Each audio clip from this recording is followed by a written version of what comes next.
Welcome to podcast episode number Tres Leches. You're Hispanic, so that works out perfect. I am. Just kidding. I don't know that much Spanish, dude. I can try. Dude, the freaking, what's the church intro? La Iglesia, the missionary stuff. La Iglesia de Jesucristo de los Santos de los Otros Días. Yeah. L'Église de Jésus-Christ des Saints des Derniers Jours. There you go. There's 3 languages for you. Oh, gosh. Brantz is my boy. If you ever have bodily functions that are not properly working in terms of the muscle, the musculoskeletal system, bodily functions, not the organs. Well, a little bit. Sometimes you'll poot a little bit, when he's working on you.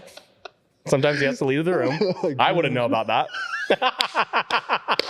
It's a real thing, okay? When you're moving the gases through the body, it needs to escape somehow. It's a normal. That was going to be my intro story. Oh man, it's normal, right? He told me it was normal. It's true. It is true. No, but seriously, Brantz is the man. I have had back problems, or had back problems for years, and he has helped me understand like how the muscles in my back work, the skeletal system, and like how to avoid. Mm-hmm. I mean, I would say you don't necessarily, it's not like you're just like massaging people or like doing massage therapy. You're actually treating the issue.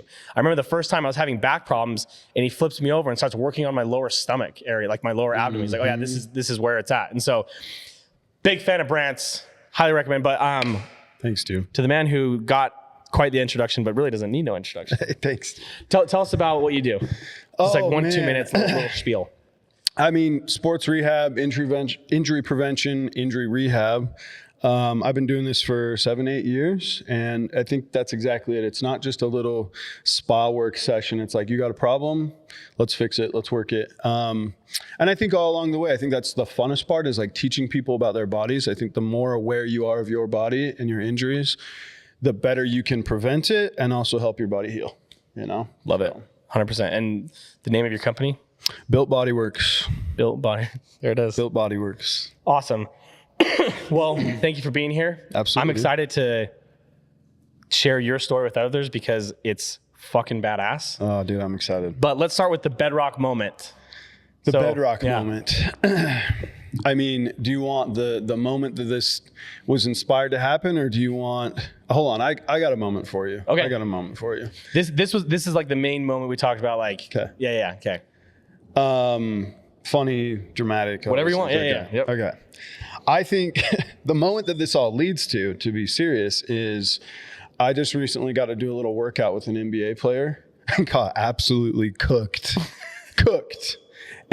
But for me, it was a moment that I'm like, this is what I dreamed about. This is what I dreamed about doing.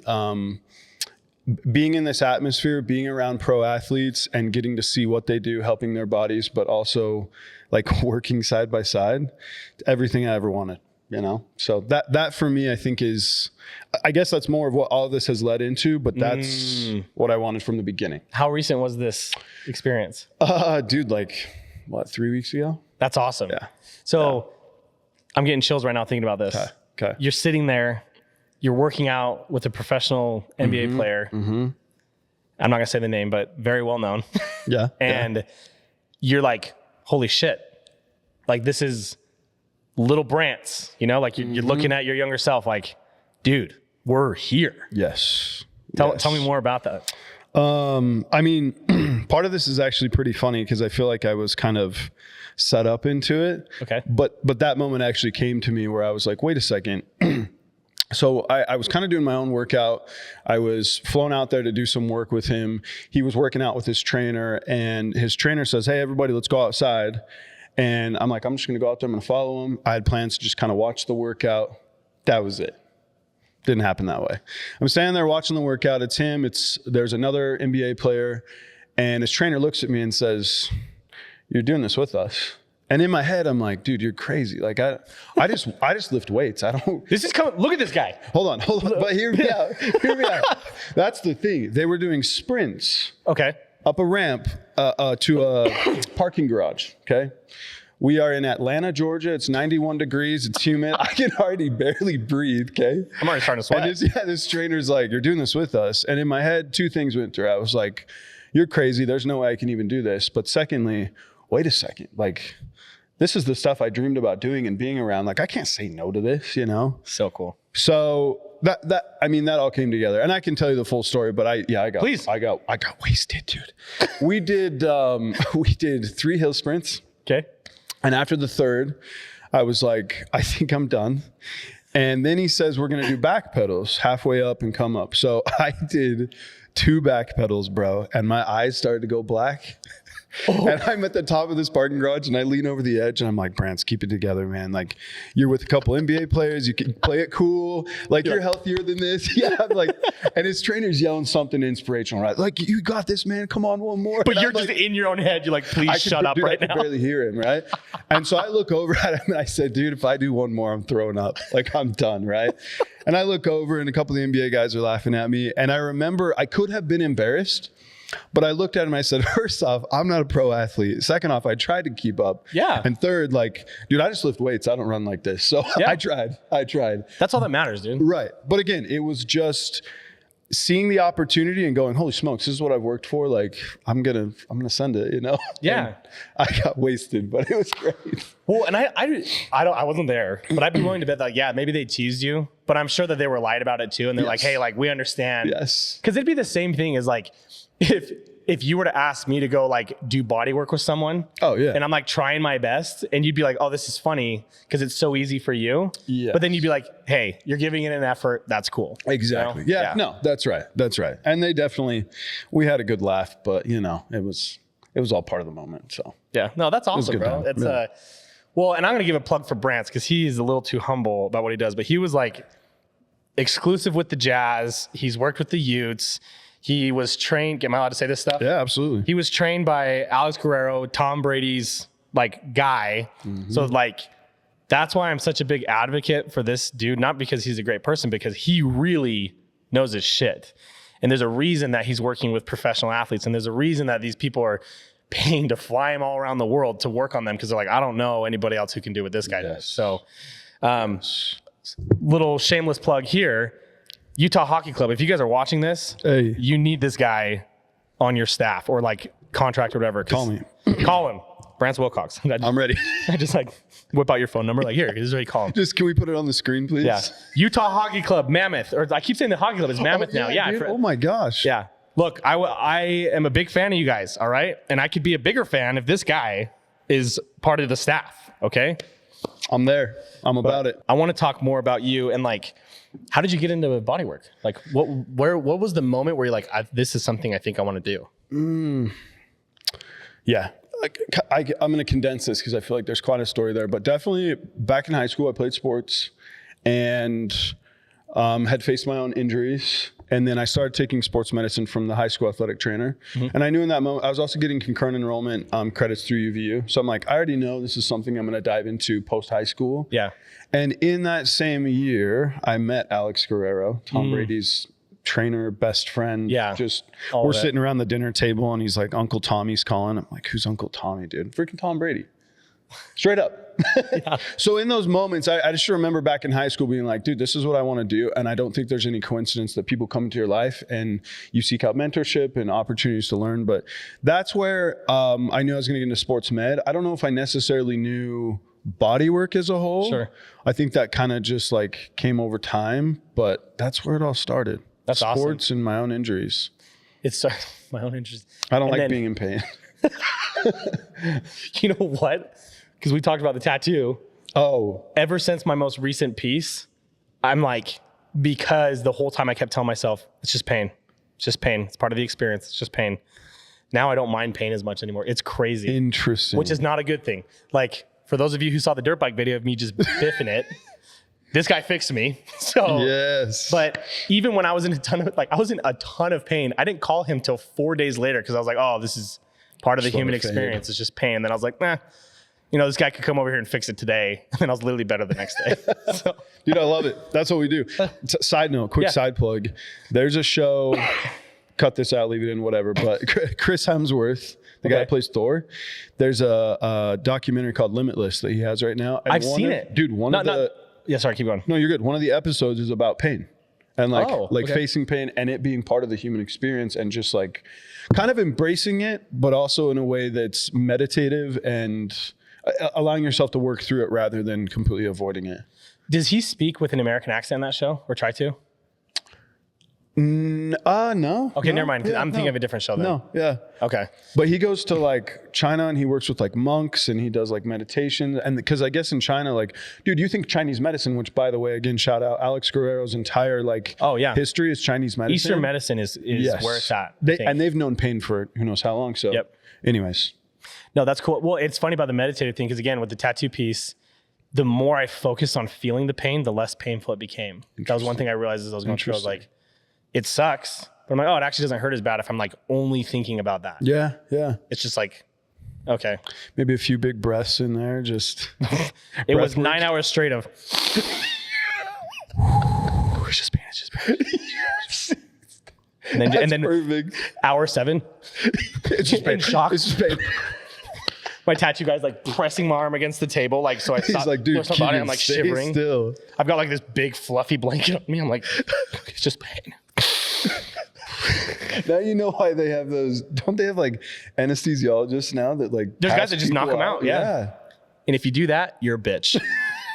I don't care who you are. Called out. Yeah. No, I believe it. It's like, you're going to get a tattoo, get the tattoo. Like part of getting it is the experience. But you know what's interesting? I've actually heard though that when they wake up, they still have that like shock factor. Makes sense. Their body's still like it's, I don't know. You're avoiding it, but kind of, you know? So you still get, well, that was the funny thing is it was painful the whole time, but literally the moment that it ended, it was like if I was at 100, it was 8. Really? Like, I couldn't even feel it. And I think because I spent so much time feeling it, anyway, pain is very interesting. Okay. Well, good to know because I still want to go get a tattoo. So do it. It's great. Well, well, and I want to go back to your story because I think that's so cool because, and again, I don't want to make this about me, but like I had a similar experience a few months ago. Okay.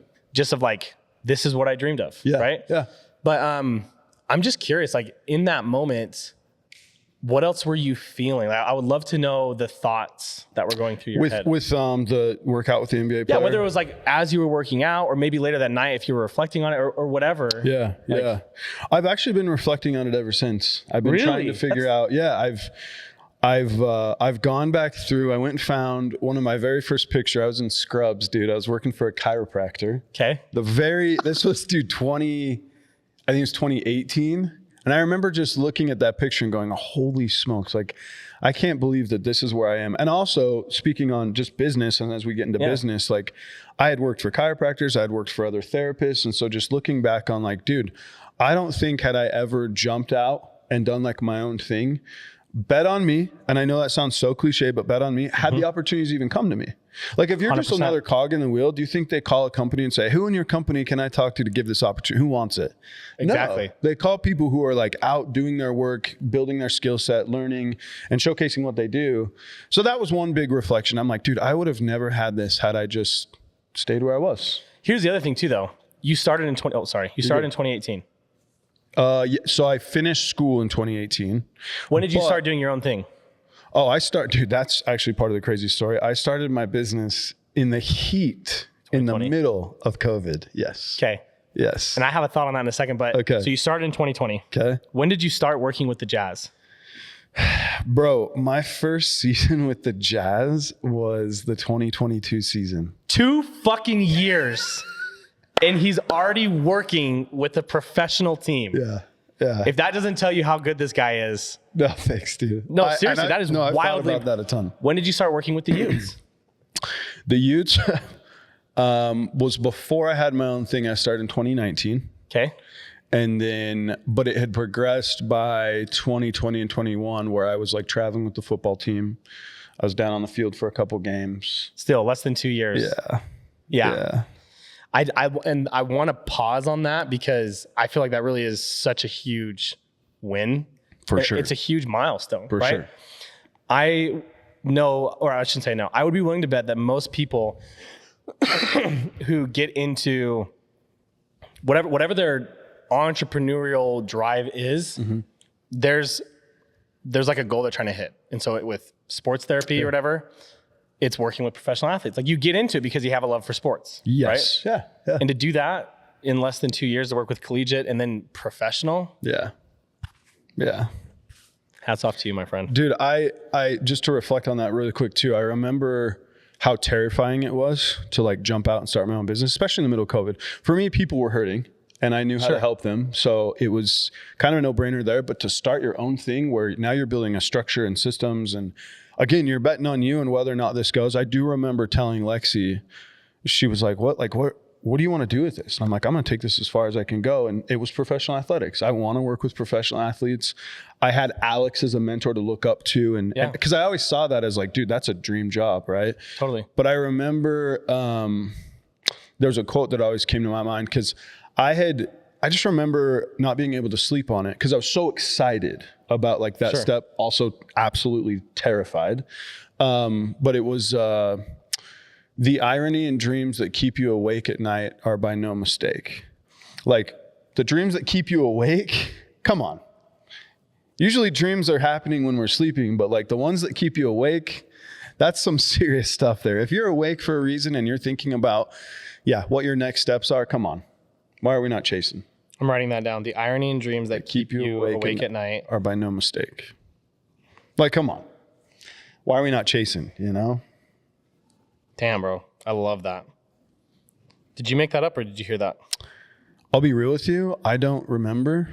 I'm going to say you said it until I find out if somebody else said it. So this is your quote. Google it. Let's Google it. Can we Google it right now?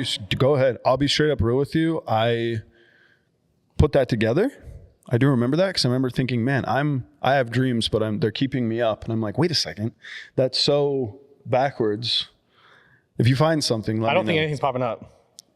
Brantz you heard Wilcox. it first here, dude. Yeah, it's not a... No way. Brantz Wilcox. The closest thing is, it says the irony of dreams is that you have to wake up, get out of bed, and face your nightmares to make them come true. That's not the same though. No. This ain't about nightmares. This is just the dreams. The irony in dreams that keep you awake at night are by no mistake. Damn. I chase them. Chase them, baby. Chase them. Yeah. Well, and that's a theme I've noticed, man, is I'm a firm believer that the universe rewards risk. And every person I've talked to that started a business in 2020 is still doing their business. Really? However, there are people who started beforehand that they went out of business for different reasons. But every person I've talked to that started in 2020, it's still around so far. And why, I mean, just curious, why do you think that? My brain just thinks like, if you're going to start in the middle of a risk or a hard time, like how can you not make it after that? Yeah. Well, I mean, my opinion, I don't know what the actual fact is, but again, the universe rewards risk. And I think those that started it, you can correct me if I'm wrong. I have a feeling that when you were getting into it, the world was falling apart, but in your mind, and maybe you didn't vocalize this, it was, well, all this is happening. I can do this. I can control this piece and I can figure this out in whatever aspect of your business that was, whether it's like being mobile and going to people or like wearing masks while you're working, whatever it is. Yes. It's like, I'm just going to do this. And I think it's just a form of pivoting because I think I said this on a previous podcast with someone else too, but the biggest thing I've learned with the different businesses I've started is that time is your friend. Yep. Because we're like, if you are running your own business, like you're wanting to push it forward, like everybody wants to make all this money or do all these things. But I've just become way more patient with stuff and just this like this feeling of I'm going to work. I have my list of things I'm going to do today and I might not get all of them, but I know that if I keep doing 5 things a day over the course of the year, that's what is that? 15, that's like 1,800 things roughly or whatever, tasks that I've accomplished in a year. Yes. That's a lot. Yes. And so if I can just be patient and just trust that like, hey, I'm moving it forward, it's going to work. And being able to pivot when I'm noticing like, oh, okay, this is happening in the world. Let's switch this. Yes. That's my opinion as to why I think you've done well and other people have also. But No, thank you. And I want to talk about that too, because I feel like that's exactly what makes a good entrepreneur is, yes, you may have a structure and systems and things in place, but your ability to pivot or adjust based on what's going on is just like you said. So actually the reason why I knew I was okay starting a business is because from the very beginning, I started doing stuff out of my house because it was in the middle of COVID. Right. Yep. And then I started going to people's houses and I was like, wait, I don't have a place of business. I have a vehicle and I have my tools on my table and the skill set to go help people. So like, there's nothing else stopping me. Like, as long as people are okay with me coming to their houses, nothing else can stop that. Like, sure, maybe I could get a fine for setting my table up at a park because that was happening. But wait, really? Well, do you remember like people were getting fines for showing up? Maybe that was in another state. I think it was in California. If you went to like a kid's, if you went to like a kid's park, you could get a fine or something in the middle of COVID. Yeah. I mean, yeah. Anyways, all I'm saying is like whatever laws or whatever were in place at the time, not trying to say I'm a complete rebellious, but I am at heart, is just that you have to be willing to pivot and adjust and find ways to make it work nonetheless. Yeah. You know? Well, I think the difference is, right, if when you're working at a regular job, you have a consistent income every 2 weeks. Yeah. When you're running your own thing, it's like, I still run into this. I'm like, okay, I don't know where my next paycheck's coming from. I should probably go out and like figure something out. Yes. Like, you know? Yes. And gosh, dude, being willing to like put yourself out there. And I think that's another thing that makes a good entrepreneur is like, it's not just betting on yourself, but it's seeing that I create opportunities. Opportunities may come to me, but I can create the opportunities by going out and doing what I do. Like, for example, one of my things, I remember in the middle of COVID, there were still a few businesses. There was a nutrition store and I went in and I just introduced myself and I said, hey, I just want to give you some business cards. And that ended up being the guy who I rented an office from years later in Draper. The one in the treehouse. Yes. Yes. Treehouse. Shout out. Yes. Treehouse. Hey, good times. Good times.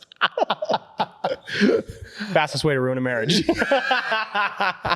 that crazy though? Like I just went to go shake hands. That was it. My entire intention. So you didn't know the guy. You just walked in and you're like, hey. No. Where do I feel like, true story. He had referred somebody to me, but I had never met him. It'd be like you referring somebody to me, but I didn't meet you. And I was like, wait, I need to go meet Keegan. And then from that day forward, Lexi ended up working with him. Right. So Lexi was a nutrition coach over there. Yep. Literally led to my wife getting like an opportunity. And then he had an open office and was like, dude, come move into Draper. And anyways, that was all from me just going and shaking somebody's hand. And I don't know. The old fashioned way, man. Really though? Really? Well, business cards. Like, I don't even know if we really do that much anymore, but dude, my business cards, I don't know if you've seen them, but whatever, for every business, they're just wild. They are not cards. Like for my real estate, it's a poker chip. Dude, I love it. And it just says, don't a QR code on it. No, well, it has my website, but it says, don't gamble with your investments. Hey, call me, right? Like, I like that. Or like when I had my window cleaning company, it was a plastic clear card and it looked like a window. So it was see-through. Yeah. Dude, that's crazy. So I just try to do, like, I think the tangent. Business cards are very effective when used how they were intended to use in the beginning. Okay. Right. Okay. So when business cards first came out, it was like, hey, here's a quick way you can get a hold of me.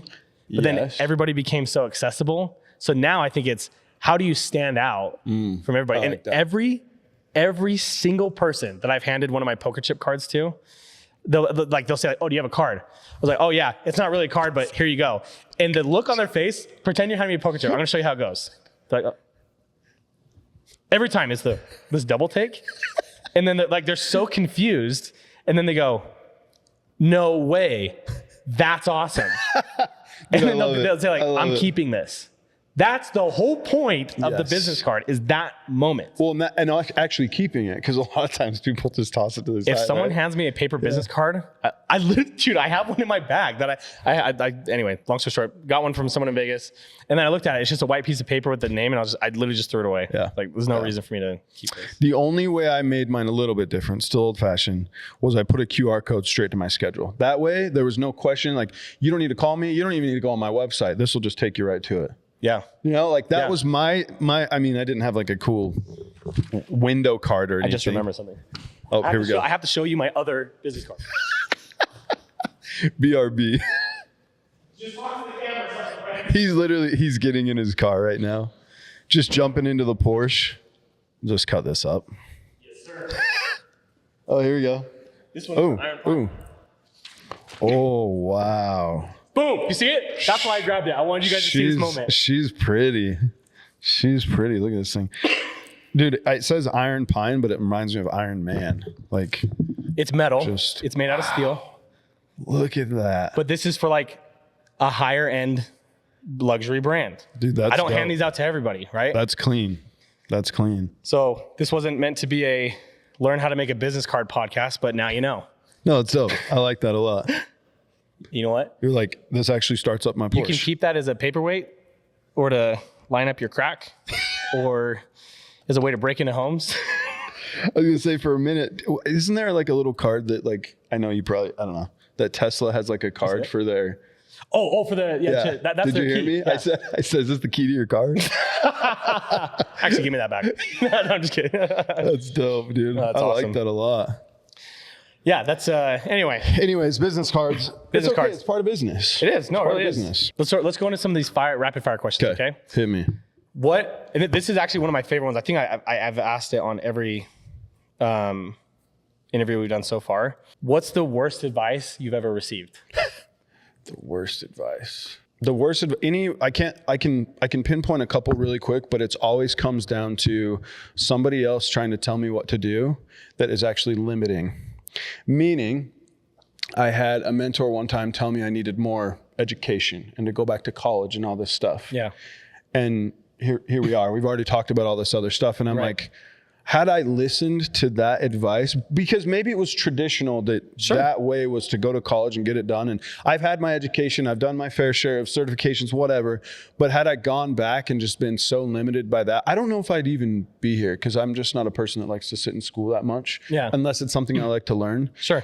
But I've had a second mentor real quick that was, I don't know, no, that's a bad idea. Don't do this. Try this instead. And when I started my own business and I started doing my own ideas and I was thriving, I was like, wait a second.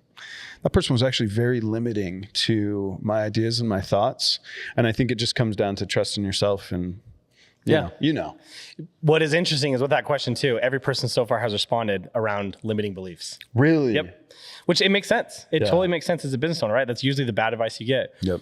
My wife, I don't know I can't remember if she heard this from somewhere, but this was like a month ago. She said to me, she's like, don't take advice from people whose life you don't want to look like. Yes. And I was like, I had never thought about it because it's like, you want to be humble and you want to be open, which you still can. Right. But like, if Billy that's in front of the Trader Joe's living out of a box is saying, you got to put all your money in a 401k. Yeah. Maybe not. Yes. Maybe not, Billy. Maybe that works for you. That's not going to work for me. Yeah. You know? Only for you, Billy. Okay. What's your favorite failure that turned into a win? Ooh. Can I give a little bit of a background to this one? Please. Absolutely. I know these are rapid fire, but Yeah, but no, it's fine. We've got time. I got to be careful how much I word this here, but I'd worked for an amateur team here in Utah, and out of nowhere, I could probably tell so many more details to this, but I'm going to be careful. Out of nowhere, I was told I wasn't welcome to come help anymore. Keep in mind, I was volunteering my free time at the time. I was brand new. And I know in my heart that I was doing the best of my ability to just show I was on time. There was not a single thing I could think of that I did wrong. But I remember looking at that opportunity as a failure. Dude, I was emotional. I was upset. I'm like, holy smokes, I thought this was an opportunity to propel me. And instead it got completely slammed. Like the door slammed in my face. And that was the moment though, that I was like, I'm not going to let this stop me because that's just the beginning. Like it was just an amateur team. There are opportunities for me to work with professional athletes way outside of here. But in that moment in time, you're like, holy crap, this is the end. Like that just got shut down for me. Totally. However, what's that quote? It's like when one door closes, another one opens. And that was that moment. And I looked at that as a failure. And at times it's almost been embarrassing for me to share that story because I didn't know what I did wrong. I just showed up and did my job. And then all of a sudden I wasn't welcome. It was really weird. But I'm like, thank you. Thank you. It was the best thing that could happen to you. And when I started working with the Jazz, I was like, I hope that person sees me on TV or something. like, thank you. Thank you. Yeah. Because I might still be stuck in that position that I thought was like this huge deal, which at the time it was. It was a progression for me from being at the beginning. Yeah. But now working with like one of the #1 professional teams in Utah and having that be the amateur team, I'm like. And they wanted you. Yes. And they were like, hey, will you please come work on athletes? And I know you don't work exclusively with them anymore, but there are players that have still to this day reached out and been like, I know you're not our guy, but can you come work on me in my house? Oh, yeah. I mean, 6 or 7 of those guys. They've all been freaking traded now, but nature of the business. Yeah. But now I'm getting flown out to do that stuff. And again, He's getting flown out. And that's not. How cool is that? It's freaking cool. It's pretty freaking cool. But not to brag. It's just like, I'll brag for you because I think it's fucking badass. Like, you're so good at your job that someone moves away and they go, yeah, no, it's not worth it for me to try and find someone of this caliber. So I'm just going to pay your flight to come meet me wherever I'm at. Yeah. It's pretty cool. It's pretty cool. It's everything I've worked for. It's everything I've worked for. That's awesome, bro. Thank you. Well, that's crazy because I think I met you in like 2021 and it's been fun for me to kind of like watch your journey. And I know you're going to be doing a lot. No, thank you. Of course. That's freaking crazy.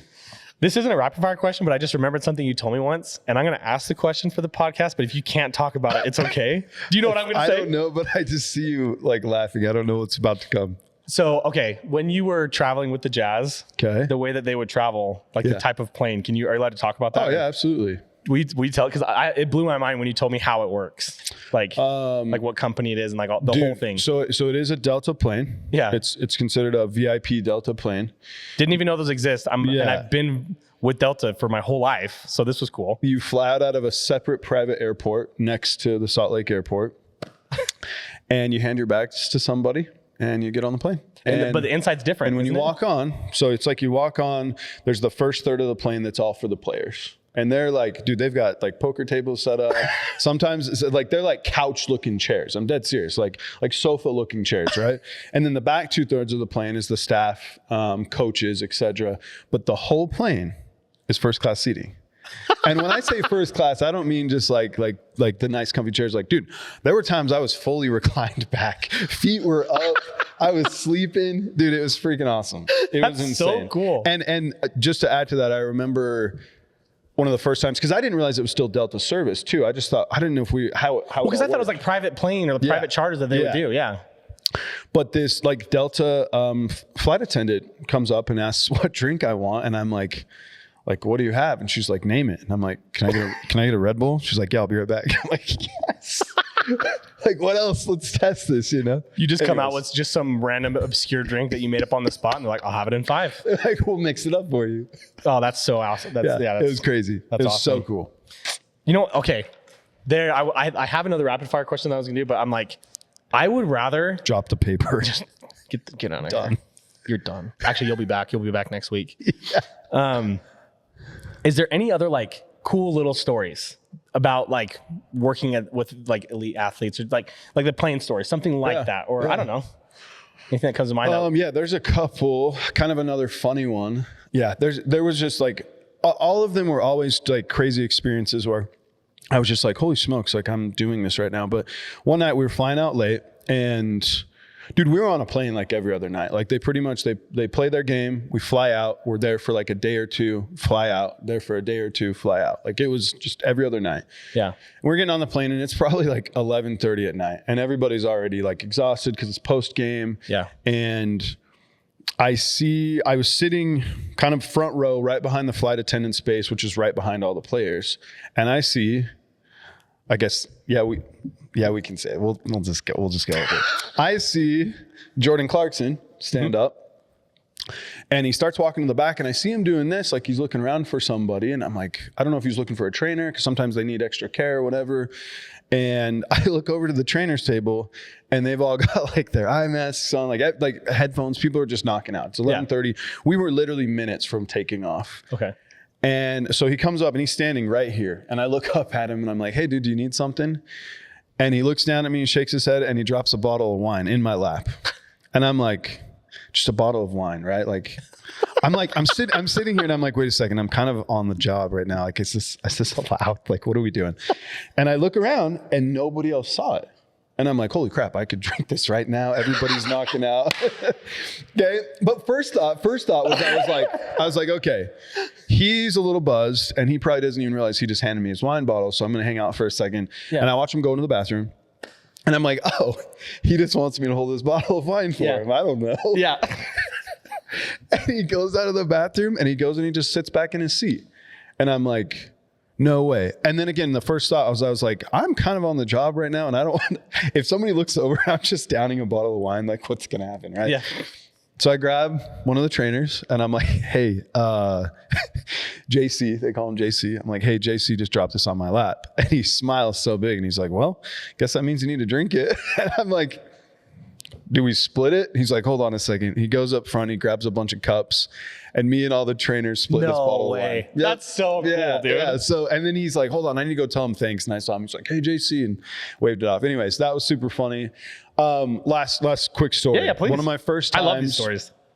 It was so wild. This was I wish my mom would have seen this kind of moment, right? Okay, yeah. We're in OKC, Oklahoma, and I don't know if a lot of people know this, but usually when the teams are warming up, they actually warm up on the opposite side of the court as when they're going to be, as where they're sitting. Really, it's really interesting. And I didn't know that at the time, actually. Yeah. This was my first trip going out there.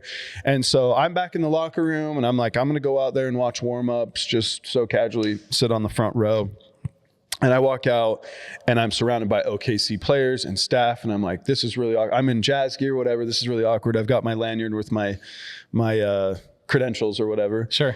And I look at one of the security guys and I'm like, hey man, like I'm kind of panicking because I feel so uncomfortable. And I'm like, hey, I'm with the Jazz. Like, can I go to the other side?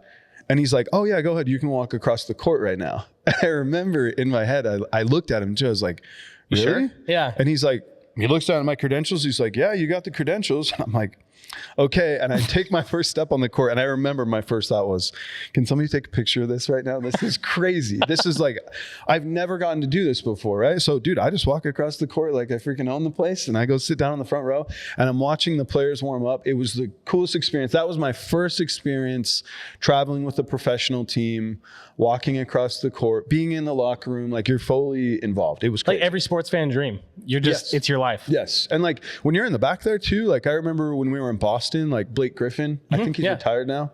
All of a sudden I hear watch out or whatever. And so I step to the side and he runs right by me. Like you're seeing other players. You're not just, it's not just the team. Like those teams, a lot of those guys are back there talking, giving each other high fives. Like we'd be in our locker room. They usually don't come in the locker room. Like from other teams? Yeah. So there's like a camaraderie. Like they're like respectful. Yeah. Well, and like when we went to, I went to Minnesota, the Timberwolves, Mike Conley that used to play here. Bro, he came straight over to the training room and he said hi to all the trainers because he knew everybody. Makes sense. And then that's usually during like warm-ups, like beginning. Sure. And then I remember actually before we left, he came over and said goodbye to a couple people. So if they've played for the team and they know some of the staff, a lot of trainers too in the industry have worked for other teams too. Wow. And so you'll just. So it's a lot more tight-knit than I would have never known that. Yes.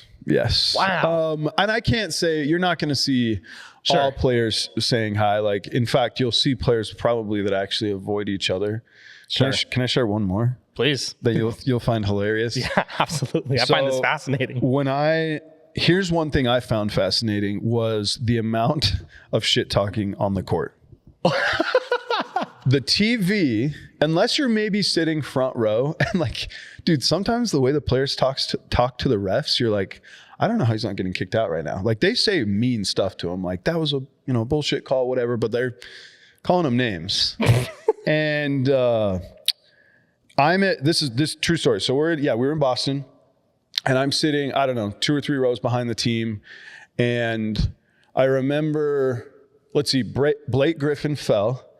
And then the ball went to the other end of the court. So what does the TV do, or the cameras? They pan to the ball. Yep. Okay. And all the players go that way. Well, Blake Griffin wraps his arms around one of the players' legs. It was Taylor Horton Tucker.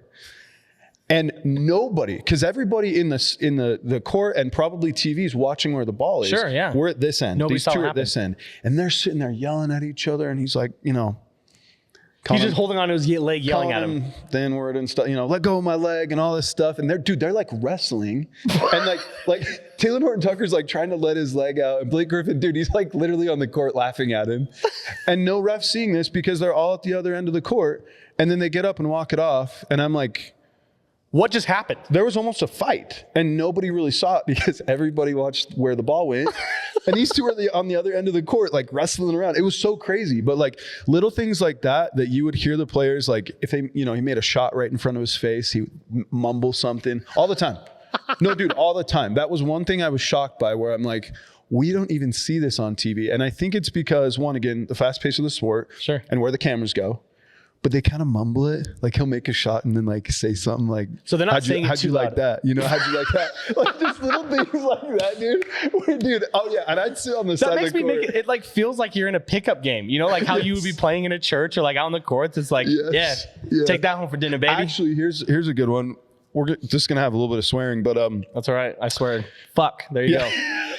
Keontae George, I'm sitting on, was I in the front row? I think I was sitting on the front row or the row right behind it. And it was an opposing fan. We were in Memphis, Tennessee. So Memphis Grizzlies. And this fan's just, dude, I think he was a few beers down. And he actually ended up getting kicked out, by the way. But he's yelling at Keontae George, making fun of him, calling him out. And the ball rolls over that way. And Keontae George leans down, picks up the ball, and he goes, man, shut the fuck up. And he rolls away. This is in the middle of the game. This is on TV. Nobody sees this stuff. But he just says it and he walks away. And I just started laughing. I'm like, nobody would see this stuff. Anyways, security ended up coming over and grabbing that guy and kicking him out. No way. I'm pretty sure one of the players probably was like, yo, get that guy. Yeah, get that guy out of here. Like, I need to play a game. And isn't that wild? But yeah, that is wild. But it makes sense. Like, I think it's good that they do kick people out like that because I think it's cool when the players are doing it because that's part of the sport. Place. Yep. If you're outside that bubble, just shut up. I agree. Well, or you can cheer, you know, whatever. You can like Tom, but like I don't know. I feel like there's a line. I thought it was crazy that Keontae George even chirped back. Like man, but it was because it was just funny because the ball rolled right up to that guy and he dribbled really low and he's like, man, shut the fuck up. And he turned around and walked away and I was like, holy crap. Like, he totally just called him back out. It was wild. Anyways, that's awesome. Hell yeah, dude, those were killer stories. I love that. Okay, so if there was one thing that anybody who's watching this can take away that you would like that you hope somebody learned or gained, what would you want them to take away?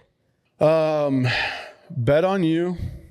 Always trust your gut and just know, like, don't let any limitation stop you. And that's outside factors, your environment, just a little background. I mean, I grew up with a single mom and 5 kids. And I was always told life was going to be hard. I was going to have to work really hard.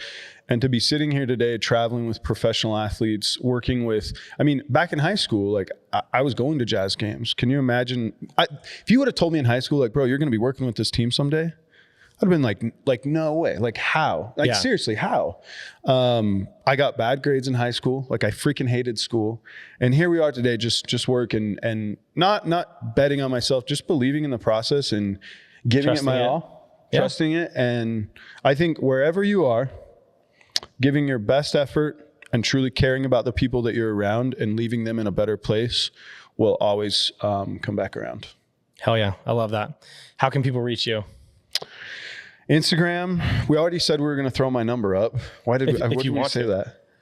What was the story? I think I was just like shouting you out. I was like, oh yeah, Brantz Wilcox, whatever, the 801, whatever the number is. But Instagram or I would say Instagram's probably best. And then, I mean, what's your Instagram? You've sent people at BrantzW_ or at Built Bodyworks, either one. Okay, we'll put that in the description. And you always, I mean, feel free to send people my info. That's usually how people reach me anyway. So I appreciate it, man. Well, dude, thank you so much for one, being on here, 2, sharing such incredible stories. That was awesome. I don't get in trouble for some of those, but if we need to edit some out, let me know. You're fine. We're good. I love it. Well, awesome. And thank you all for watching. Hit up Brantz if you have questions about his journey or if you need body work, like this is the dude. Thanks for watching, and we will see you all next week. Thanks, Gideon. וזה קצת מתעתע, שהוציא לי אותו